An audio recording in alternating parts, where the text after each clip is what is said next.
What's going on, guys? Welcome back to another exciting episode. Today I wanted to do a video on common mistakes I've been kind of seeing guys making on forums and Facebook pages and even in my own fishing recently, and I kind of wanted to address them to hopefully give you guys better success out there on the water and hopefully avoid some of these very costly mistakes. So if you guys are ready, let's get right into today's video. So I've been swimbait fishing for well over a decade now, and I have made a lot of mistakes throughout my entire career, and even from the beginning to even recently I still make some costly mistakes every once in a while, but I've tried to mitigate those mistakes throughout the years with experience on the water and just through my own experiences, just talking to other people as well. So today I just kind of wanted to go over 5 mistakes I've been seeing guys make that hopefully we can learn from and better adjust on the fly and on the water so everybody can have better success. Now, the very first one that we're going to just jump into is just choosing the right setup for specific lures and specific times of the year and so on and so forth. And basically what I mean by that is I'm very fortunate enough to have multiple different rods for different applications, but really there's like 2 type of rods that I fish. There's a rod. This is just a Artex R2 rod. This is a glide bait rod, right? It's gonna have bend deep down into the blank, right? It's gonna bend nice, right? And so this rod is kind of in that parabolic range for me. And then the other rod is a much faster rod. So this one, not so much bend throughout the blank. It only really starts to bend a little bit further up here. Whoops, too many rods in the back. But those are basically the 2 rods that I own in my arsenal. Most of them are parabolic because most of the time I am fishing a hard bait with treble hooks or a bait that has treble hooks. So you want something that is much softer when you're dealing with treble hook baits.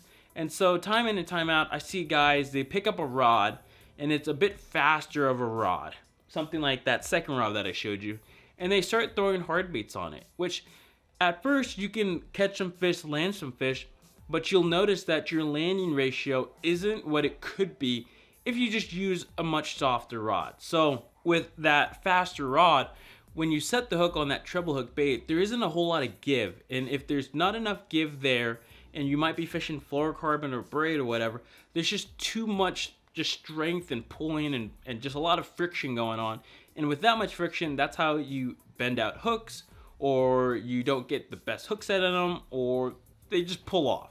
I've had that happen multiple times throughout my career where the rod just did not give because I was using the wrong rod, and I lost a lot of fish because of that. So there's just 2 rods, really. You just want something that's fast. Most guys are just throwing treble hook baits, so just find a rod that's called parabolic or just has a softer taper. If you're going to be fishing treble hook baits, you'll notice like your land ratios are going to be so much better if you don't use a faster rod with treble hook baits.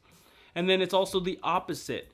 I see some guys where they try and do like, I just got this parabolic rod, I'm going to go throw a soft bait in like 25 feet of water on a long cast. When you have that much bend in that rod and you're trying to drive the hook home, whether it's a beast hook bait or a bait that has a jig hook, you're not going to get great penetration because the rod loads and gives way too much, and you'll end up just kind of skin hooking them or not hooking them great on that just single big hook, and you're just going to have fish throw the bait. So there's definitely like a yin and yang. If you're just going to be throwing a lot of those soft baits, definitely go with a much faster rod. If you're gonna be fishing a lot of treble hooks, get a parabolic or just a softer rod in general. That's a pretty big mistake. I had to go through that myself. Another thing as well is that I've noticed with a faster rod, it's gonna be quote unquote stronger. And what guys think is like, oh, I got this faster rod and I'm able to kind of just throw a lot of things on it because it feels stronger and it doesn't give. Well, that's kind of true. But what I have found ends up happening is if the rod doesn't give when you're making casts on a much larger bait, you just tend to snap off more because a lot more energy is going into the line when you're casting if that rod isn't loading, as well as just your shoulders as well. You want a rod that loads on the cast for the most part. I do like underpowering my, faster rods. So on that faster rod that I had, it is a 2 to 8 ounce, but I don't throw anything over 6 ounces on it. Most of the time I'm fishing it like 4 to like 5.5 ounces, and it throws it great, but I wouldn't push it. With the softer rod, you can push it a little bit more, I would say. So to basically just try and avoid dumping fish or losing fish, as well as hurting your shoulders or just snapping off in general, choosing the right rod is pretty important in my books. Now, speaking of snapping off baits, one of the biggest things that I had to really learn and kind of really like grind it into my brain was just simply retying as often as possible. I know there's times when we're on a bite, or we don't think we might get a bite, and we run it hot. Either we're fishing a bait on the bottom, or we're fishing around trees or something like that. The line gets rubbed up against it. You're trying to get the bait off. You reel it in to go make another cast, and then snap, there goes your bait. One of the biggest things is just realizing, like, all right, I need to actually take the time to retie. It really doesn't take that long, and it's going to save me so much headache in the long run. So retying is so crucial and so important when you're fishing these big swim baits, because I mean, most of these swim baits nowadays are costing $150 up to $400, $500. Why would you ever want to lose these? So to take that extra bit of time to just cut off some line, retie, and keep on fishing to have better success on either just landing a fish or just not snapping off in general is really important. And I feel like a lot of guys kind of take it for granted and that they don't want to waste the time to retie, but it's one of the biggest things I can tell anybody that's throwing swim baits is just constantly always retie. It'll save you so much headache. Now, a huge one as well, I mean, I guess all of these are huge, but a big one for me is changing stock hardware on most all swim baits, or sometimes even adding hardware depending on the lure or whatever. But for the most part, I have found that most stock hooks are okay. But I've also found that that's where a lot of the companies will kind of cheap out on and won't get the best hooks or the best split rings. So I always find myself always changing hardware. Even if I think that the hooks are fine, I always change them, just because over the years I have found confidence in certain hooks and certain split rings that I've had just great success with. And I've tried a lot of different hooks, and I have pretty much found like 1, 2, 3, I've found about 4 or 5 hooks that I really like fishing, and I've had a lot of great success. I've tried a bunch of others where I'm like, oh, this hook is terrible, it never hooked the fish, or I dump a lot of fish on this specific hook. Like, it's just all about finding confidence in what hook you like. I know that there's tons and tons of hooks on the market, but I guess it's just kind of what you will find that you like more or less of. I've gone down to smaller hooks throughout the year, so I've found some great hooks, like the Owner ST45 is a great hook, and a smaller size, and a size 2, they don't bend out. But if you go to a size 2 and a lot of the other hooks, they start bending out really easily. I've always been an advocate for fishing the quads. The quads have been great hooks for me throughout all the years. The DRT shark hooks, those are great hooks as well. But the stock hooks that come on a lot of these baits, just not great. They're just not good. And obviously for hardware, I always like running either Owner Hyperwire split rings, or the Swimbait Underground split rings are actually pretty okay as well. But swapping out the hardware is going to be so crucial, because the better the hardware, it just means you have a better chance of hooking that fish just that much better, and you don't have to worry about like, oh, like this thing's really digging me, or it's got me in this or that. Like, I'm hoping that the hooks don't bend out, or the split ring just opens up, or the snap opens up. Like, just using good hardware is going to just add that extra little like confidence in what you're doing, and if you can land that fish of a lifetime. So all these tips and tricks are basically to help those that are trying to just dial in, because we're all fishing for that one bite that's going to change our lives. And when that bite comes, you don't want to have even one small little detail or one small little nuance be out of place, because that's all the fish sometimes needs to just get off. So definitely changing out hardware is super, super important, at least for me in my books. Now, with all that out of the way, you got the right setup, you've been retying, you got the hooks and hardware and all that stuff. Now it just comes down to what I think is fighting the fish, or at least practice fighting the fish. So some of us, or I guess maybe most of us, will fish with another buddy and have a net man. So if I hook a fish, I've got a buddy that's gonna come over and net the fish. Even back in the day though, I would fish with my good buddy Phoenix, and there was times I'm like, hey, don't worry about the net job, I need to net this fish, because one day I will just come out here and fish alone and hook a giant bass, and you're not there. So I've got to practice netting fish on, those fish that you don't really care about if you dump. So I'm talking fish from like 3 to 5 pounds, right? Like you hook a fish, you're like, oh, it's not that big. Like I'm not really worried about if I dump this fish because I mess up the net job. Like let me just net this fish so I can just practice. At least for me, I like always using the net. It's come up clutch in some places. Obviously there's times when I'm like, oh, I probably should have just bounced that fish. But time and time again, I've been very, very efficient at using the net. So I really like using the net when I can get away with it. So throughout the years, I just practiced like, all right, how is it going to be if I have to net it on this side? Or how is it going to be on this side? What if I have to do this? I've gone through that motion with just the smaller fish. So when I finally did fish alone and I started hooking those bigger fish, I was already kind of like in motion, kind of like turn off your brain, and I've already kind of have it figured out. And throughout obviously my career and in recent years, I normally do like to fish alone during the seasons where, trout, big fish happen.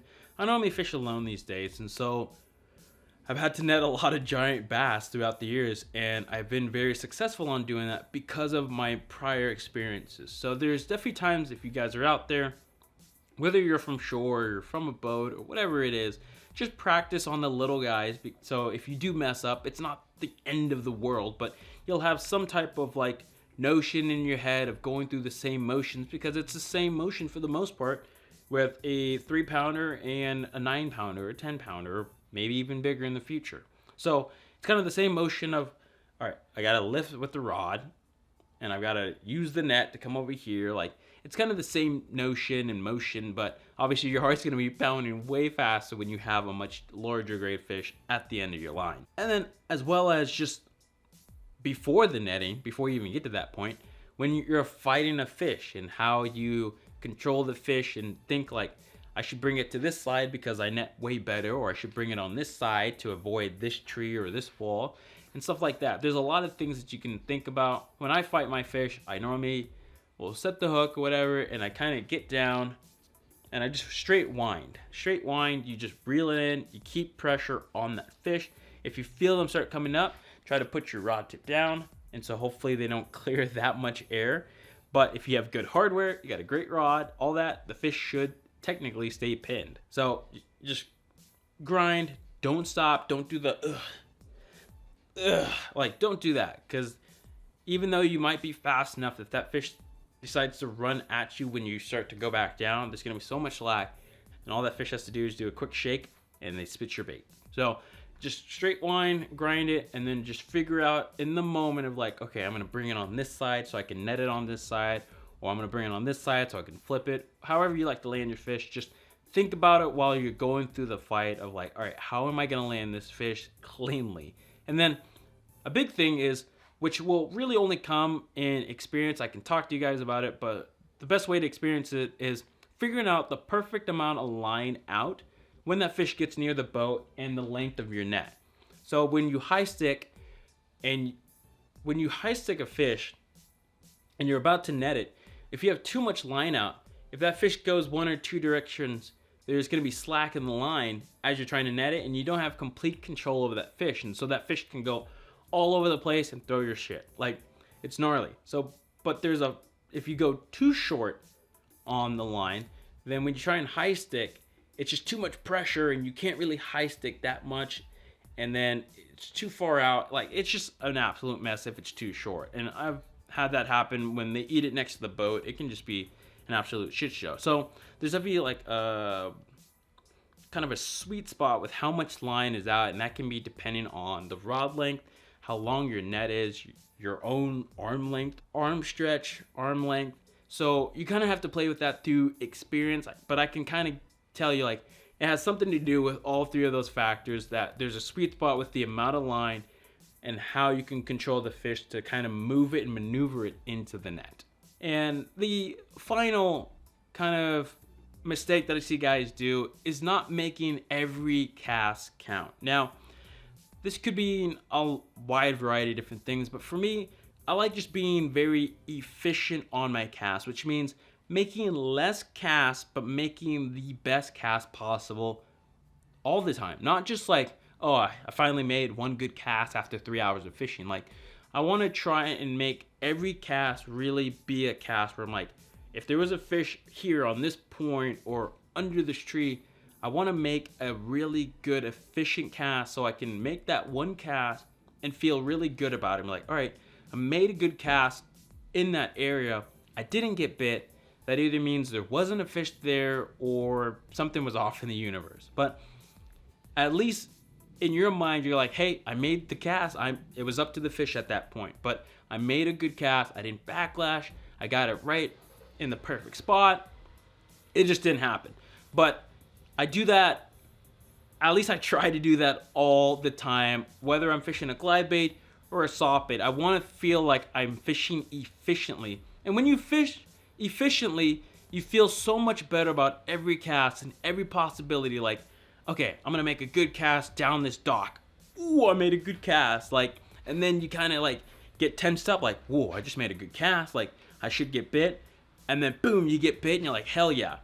But if you don't make a good cast and you hit the dock or you're way off on the outside, that you might not get bit and you don't feel good about it. But when you're having an efficient motion, whether it's casting or whatever, it feels better when you're out there fishing. At least for me, at least. So if I'm bombing out a cast and I sink it down on a rocky point, if sometimes some of my places, like, oh, if I'm like 10 feet to the right, I don't hit any rock. 10 feet to the left, I don't hit any rock. But I've got to be perfect on this cast so I can hit all the rocks, or at least the good rocks. And so every time I try and just go through the motion and set up perfectly so I can hit those rocks every time. There's times when I'm out there on the lake and I can't make a good cast to save my life.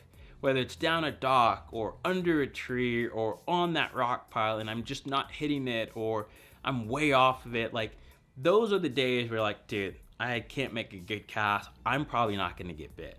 And at least for my waters, pressured waters, making those right casts, those efficient casts, that one time cast instead of making 10 casts in the zone, I find that I just get much more bites doing it that way. It might be different for you guys. You might have a little more leniency to it where you're like, oh, well, it was a bad cast. We'll just reel it in. I made another bad cast. That one was not good. Fourth time. Okay, I've got it. Like, my fish, after 4 casts on a spot, it's like done. It's over. Like, they know something's up. They're hearing it too much. But one time, it's not a huge deal to them because it's like, there's one. All right, I'll just let it. Oh, there's a trout or there's a bluegill or whatever swimming by.